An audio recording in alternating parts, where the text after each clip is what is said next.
Hey there. I'd like to share with you a story about anxiety. I had a wild experience a week ago.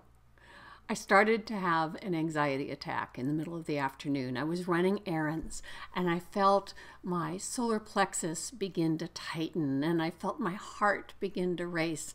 And I had the thought, oh my, you know, and swore to myself softly, damn it, this can't be happening. I don't want this to happen. I wonder if this is real. And then I went about my business. And about 6 hours later, I'm in the shower. And it occurs to me that I never actually had the anxiety attack. It never flowered. It never took over. It never unfolded the way I was afraid it might.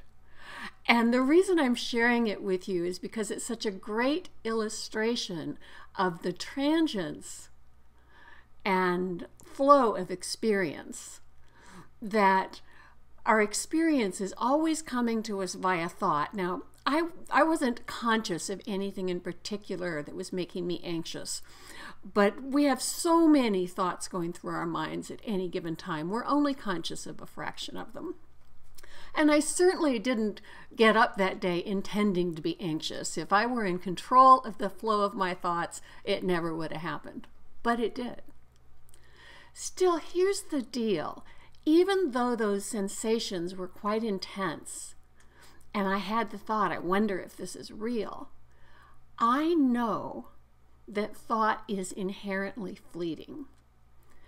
And I know that if I don't invest in my thinking, if I don't grab onto it and make it into a big deal, the odds are that it's just going to move on. Years ago, I was a heavy smoker. And when I first quit smoking, I remember I would get these nicotine cravings. And I would not smoke. And later on, it would occur to me, oh my God, I don't know what happened to that craving. One minute I'm craving it, and the next minute I'm doing something else and I forget all about it. And sometimes hours would go by. But when you're in the grip of a craving, if you pay too much attention to it, it seems like it will go on forever. It becomes unbearable, and you have to do something to alleviate the itch. And if you're in the grip of an anxiety attack, and you grab onto it and you make it real and you say, gee, this is something I've really got to do something about, then it tends to give it more life and more dimension and prolong it.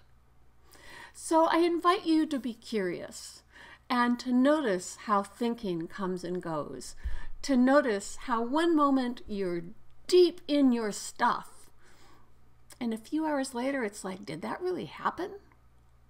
Because that's the way it always is. Thought is always moving through us. And it's only when we grab on and engage with it that it starts to take on a life of its own.